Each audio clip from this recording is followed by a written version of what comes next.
事甲我无关系。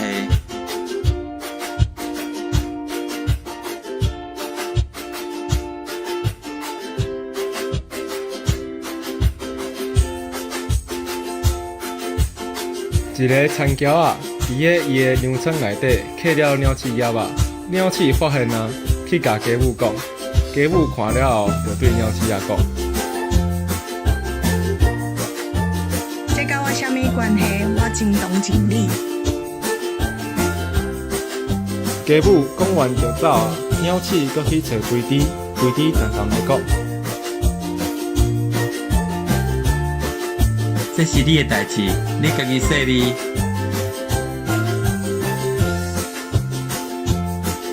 讲完慢悠悠的走啊，鸟鼠搁去找大黄牛，遐有鸟鼠叶仔。大黄牛了情冷淡的讲：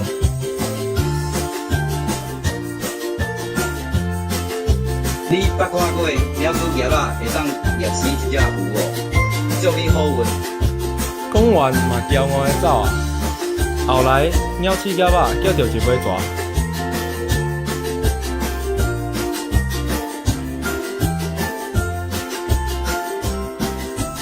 暗时啊，太太到了粮仓内底检查的时阵，去互这尾蛇咬了一喙，而且带入去医生馆。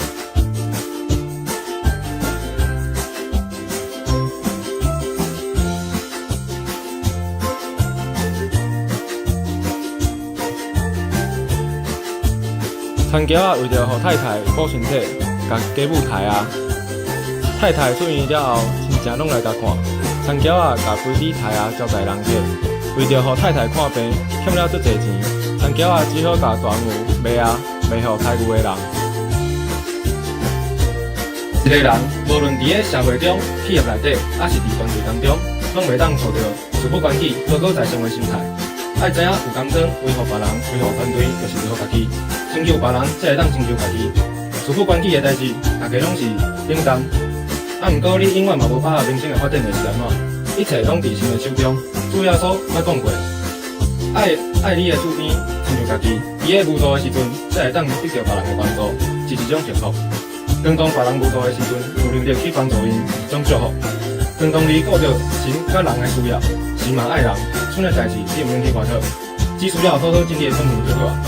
到了时机适合的时阵，自然有适合的安排为着你。